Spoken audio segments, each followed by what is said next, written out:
오늘 아침에 와이프 출근길에 잠깐 이걸로 이렇게 사진 찍어주는데 벌써 이 화면 보고 이렇게 거울 만지듯이 막 이렇게 봐요. 자기 얼굴 괜찮은가 하면서 이렇게 해서 찍어달라고 하면 기존편을 찍고 이게 그런 부분에선 좋은 것 같아요.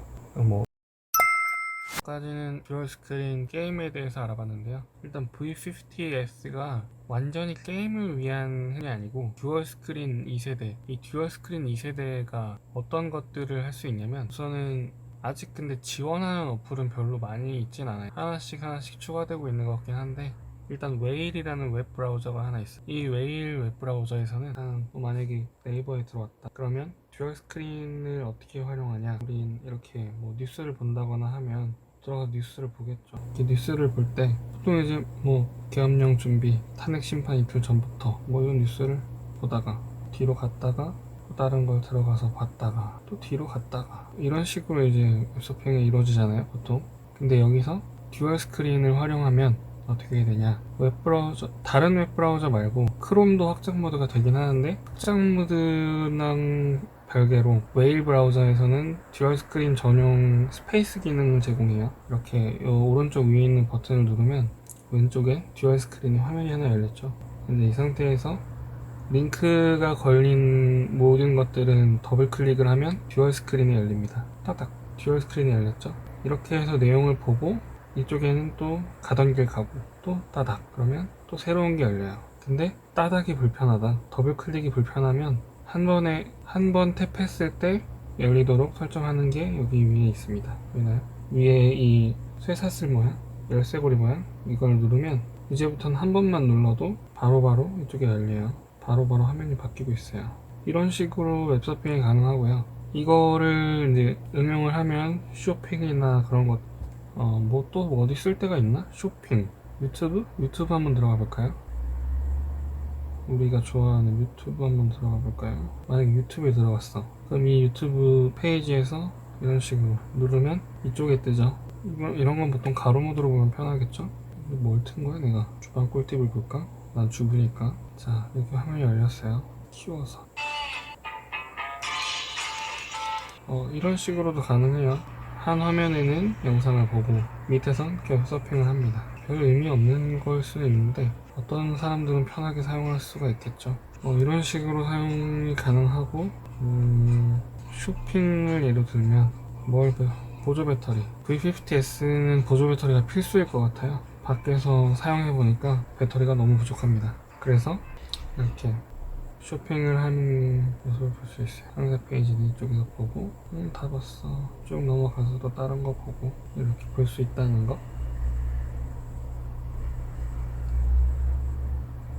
자, 이거는 이제 뭐 웹서핑은 이런 식으로 하고, 또 한 가지 멀티 페이지 말고 확장 모드가 있죠. 이건 확장 모드. 이렇게 하면 두 화면을 한 화면으로 쓰는 거예요. 확장 모드는 보이나요? 이런 식으로 가로로 해서 도 있고, 사실 확장 모드는 별 의미가 없는 것 같긴 해요. 가운데 공백이 너무 넓기 때문에 이거는 이 부분에서는 어쩔 수가 없습니다. 폴더블 폰에게 이 부분에서는 밀릴 수밖에 없어요, 확장 모드는. 근데 뭐 넓게 쓰고 싶으면 태블릿 사면 되지. 듀얼 스크린은 듀얼 스크린만의 응용법이 있으니까요 라고 합리화를 해봅니다. 일반 모드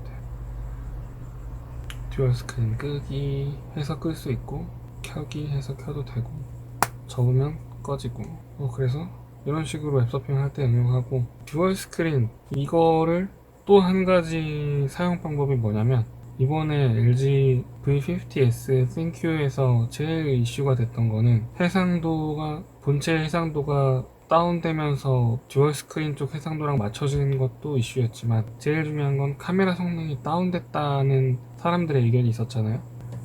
카메라 성능이 다운됐다? 그러니까 원래 V50에서는 뒤에가 트리플 렌즈였고 앞에가 듀얼 렌즈였어요. 근데 V50S로 넘어오면서 앞에가 싱글로 바뀌고 뒤에가 듀얼로 바뀌었죠. 뒤에가 듀얼로 바뀌었는데 그게 별로 크게 다운됐다고 보기 어려운 게 뭐냐면, 우선은 뒤쪽에 있던 카메라 중에서 빠진 카메라는 망원 카메라가 빠졌습니다. 망원 카메라가 빠졌고, 광각 카메라의 화소가 몇백만이었지? 정확하게 기억이 안 나는데 화소수가 좀 떨어진 걸로 알고 있어요. 근데 화각이 원래 한 100 몇 도였으면은 거의 한 30도가량 늘어나서 136도인가? 그렇게 업그레이드 된 걸로 알고 있거든요. 그러니까 광각은 정말 광각으로서의 할 일을 하기 위해서 각도를 엄청나게 넓혔고, 그리고 기본 카메라가 있는데 기본 카메라의 화소가 좀 요즘 나오는 카메라들에 비해서 낮다고 느끼실 수 있는데, 그거는 별 문제가 안 되는 게 바로 이번에 극대화를 시켜서 3200만 화소까지 끌어올린 전면 카메라가 있죠. 근데 전면 카메라잖아 라고 하실 수 있는데, 물론 LG가 이번에 이 듀얼 스크린 2세대에는 1인 미디어에 최적화를 시켰다고 해요. 1인 미디어에 최적화를 시켜서 카메라를 쓸 때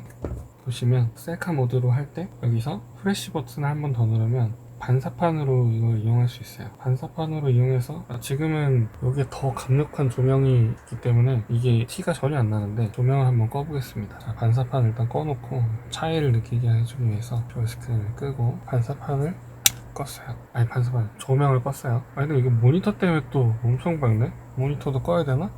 까만 화면은 지금 좀 낫겠지. 자, 이렇게 어두울 때 반사판을 이용해 볼게요. 여기에 프레쉬를 두 번을, 듀얼 스크린 켜야지. 듀얼 스크린을 켜고, 자, 보이시나요? 이렇게 동영상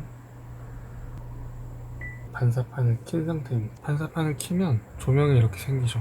혼자 자기 얼굴 찍기에는 충분한 광량이에요. 보시면 알겠지만 이렇게 엄청나게 밝아요. 거기에다가 요즘 사람들 ASMR도 많이 하고, 보통 이제 샷건 마이크라고 하죠. 이렇게 1인으로 방송하시는 분들이 보통 핸드폰이랑 같이 달고 다니시는 게 조명이랑 마이크. 그래서 이제 좀 이렇게 떨어뜨려서 찍고 다니면 오디오가 좀 묻히니까 다른 소리에, 그거를 잡기 위해서 핀 마이크를 차거나 아니면 이쪽에다가 직접 마이크를 설치해서 쓰는 걸 잘 봤어요. 조명이랑 같이. 근데 이번에 V50S는 ASMR 기능까지 탑재를 했단 말이에요. 그냥 ASMR 기능을 켜고 찍으면 마이크가 필요 없어요. 소리가 엄청 생생하게 잘 들어옵니다. 그래서 1인 미디어에 최적화됐다는 말을 하는 건데, 근데 그거랑 후면 카메라가 다운그레이드 되는 거에 무슨 상관이냐, 이렇게 또 생각을 하실 거예요. 그게 무슨 말을 하려고 이 얘기까지 했냐면, 듀얼 스크린을 활용해서 전면 카메라를 후면 카메라로 쓸 수 있습니다. 보시면 카메라를 켜고, 자, 일단 전면으로 해둔 상태에서 왼쪽 위에 이제 화면 보내기 버튼이 활성화가 돼요. 왜 사진이지? 이 상태에서 이거를 그냥 이렇게 접으면, 원래는 360도로 접으면 꺼지는데 이 모드를 켜놓은 상태에서는 꺼지지 않아요. 그리고 이 상태로 촬영 버튼도 양쪽에 달려 있어요. 그래서 전면 카메라 부분이 이렇게 찍으니까 후면 카메라가 되는 거죠. 이 기능은 사진, 동영상 이렇게는 해봤는데 다른 기능을 키면은 꺼지더라고요. 듀얼 스크린이. 그러니까 아웃포커스나 뭐 전문가 사진 뭐 이런 모드로 넘어가면 꺼지는데, 어디까지 LG가 여기를 개선해 줄지는 모르겠어요. 근데 일단 지금 이거를 봤을 때는 전면 카메라를 후면 카메라처럼 쓰게 할 의도가 충분히 있었다, 저는 그렇게 생각해요. 그래서 앞으로 개선의 여지가 충분히 있다는 거, 소프트웨어적으로. 다른 모드도 이런 식으로 사용하게 해준다거나, 지금 근데 이렇게 듀얼 스크린을 통해서 전면 카메라를 후면 카메라로 사용할 때 듀얼 스크린 쪽에 터치가 안 되거든요. 그러니까 어떤 수동으로 포커싱을 한다거나 하는 걸 할 수가 없어요. 조도를 뭐 변경한다든지 그런 것들을 할 수가 없는데, 이거를 만약에 개선해준다 그러면 괜찮죠. 화소수가 3200만 화소를 쓰는 거니까 후면 카메라의 아쉬운 기본 카메라 성능을 전면 카메라로 메꿀 수 있으니까. 그리고 이게 제일 요즘에 왜 또 이게 그러냐면, 다른 사람들 사진 찍어줄 때 셀카 모드로 이렇게 찍어준다고 하더라고요. 같이. 저는 아싸라서 그런 거 잘 모르겠는데 인싸들이 그렇게 한다고 하대. 근데 그게 문제가 아니고, 혹시 연애하시는 분들 그런 일 있었을 거예요. 여자친구랑 데이트를 하다가 내가 지금 여자친구가 너무 예쁜 거야.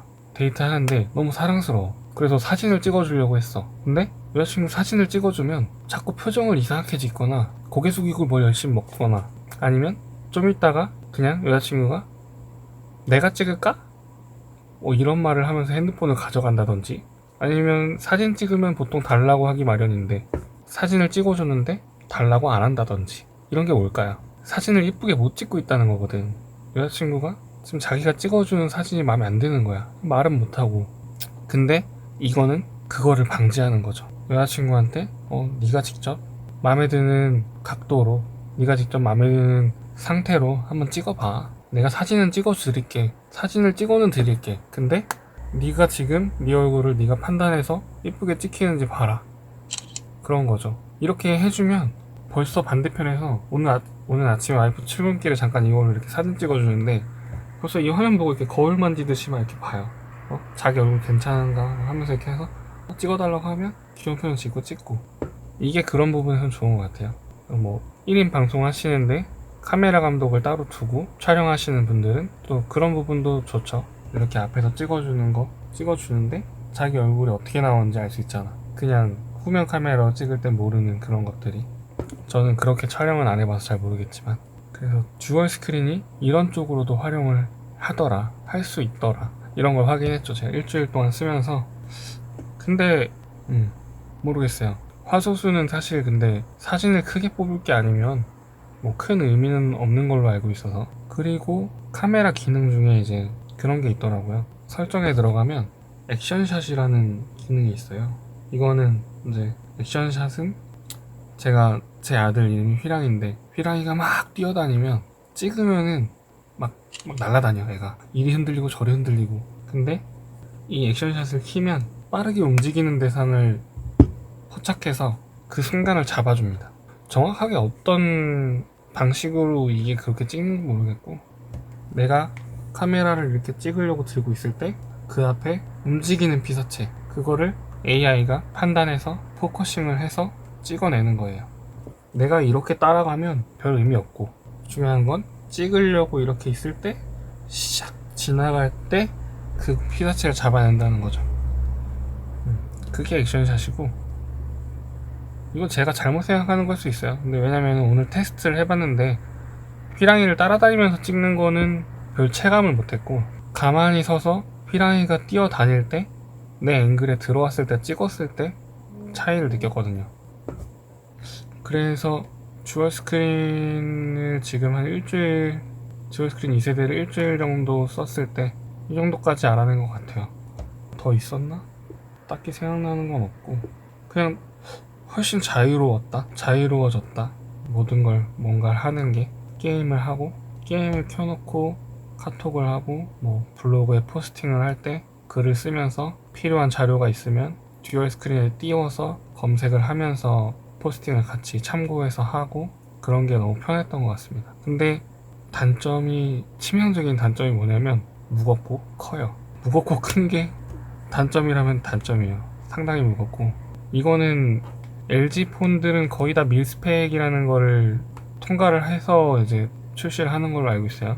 밀스펙이라는 거는 자세히는 모르는데 밀리터리 어쩌고 해가지고 강도 테스트를 한대요. 뭐 높이 어느 정도에서 몇 번 떨어뜨리고, 얼마나 많은 먼지에서 얼마나 노출을 시켜서 제대로 작동하는지 테스트해보고, 뭐 무슨 고온에 있다가 저온에 있다가 뭐 아무튼 그런 좀 가혹한 환경 속에서 기기를 테스트를 하는 그 인증이 있는데, LG는 항상 그거를 다 적용을 했거든요. 근데 그렇다고 그 환경에서 얘가 박살이 안 나는 건 아니에요.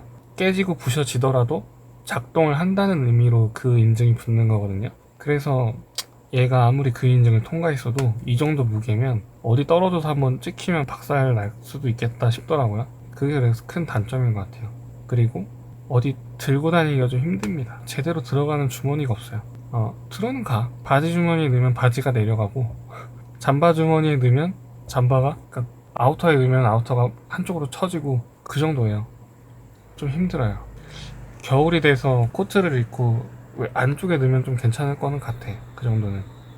근데 지금같이 막 밤막 입고 이럴 때는 좀 애매해요. 그래서 저는 가방을 메고 다니긴 하는데 이렇게 크로스백에 넣으면 그건 좀 낫습니다. 단점이라면 그 정도겠네요. 그리고 배터리가 빨리 난다는 거. 그리고 좀 쓰다 보니까 어느 날 공지가 떴더라고요. 며칠 안 됐을 때. 이거 충전 단자가, 이거는 어떤 유저가 제보를 해서 LG가 공지를 띄운 거예요. V50S 유저들한테 공지를 띄운 게, 이 젠더가, 여기다 보여줘야 되나? 이 충전 젠더 있잖아요. 왜 이렇게 어둡지? 충전 젠더가 원래 어떤 방향으로 붙여도 충전이 되거든요. 근데 어떤 방향으로 붙여도 충전은 되는데 정면이 아니면 고속 충전이 안 돼요. 여기 보이나요? 자, 지금 고속 충전 중이죠? 정면으로 붙였을 때 고속 충전 중이죠? 그냥 붙여봤어요. 뒤집어서 붙였어요. 고속 충전이 안 돼요. 저속 충전입니다. 물론 이거 방향 구분하는 게 어려운 거 아니고 똑바로 충전하면 되는데 좀 그래요. USB-C 타입이 앞뒤 구분하지 말고 고속 충전하자고 나온 건데 젠더를 끼니까 앞뒤 구분을 해야 되는. 다행히도 표시는 돼 있어서 번개 표시가 돼 있어요. 번개 표시 돼 있는 쪽으로 충전하면 되는데 지금 이런 게 V50S를 출시하면서 모르고 출시한 건가? 왜 나중에 공지를 띄웠지? 그래요. 그런 게 있습니다. 그런 단점이 있고 또 뭐가 있을까요?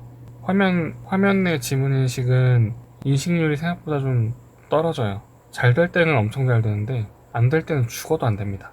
예전에 어떤 폰이 그랬던 것 같은데 기억이 잘 안 나. 아무튼 이거 인식이 지금 잘 되잖아요. 잘 된 때는 잘 되고 아무튼 안 될 때는 안 된다는 거. 그리고 터치가 화면 가장자리가 터치가 잘 안 먹어요. 뭐냐면 키보드를 쓸 때는 잘 모르겠는데 요 밑에 여기다 보여줘야지. 이제 보면은 홈 버튼이랑 뒤로 가기 버튼 있잖아요. 뒤로 가기 버튼이 잘 안 눌릴 때가 많습니다. LG페이랑 같이 겹쳐서 그런 건지 몰라도 게임 할 때도 그렇고 뭔가 가장자리가 잘 안 눌릴 때가 있어요. 왜 그런지 모르겠어요. 엣지도 아니면서 그럴 때가 있고 또 뭐 또 얘기해보면 듀얼 스크린에 대한 얘기는 여기까지인 것 같네요. 이만 듀얼 스크린 2세대 리뷰를 마치겠습니다. 이게 리뷰인가? 아니야.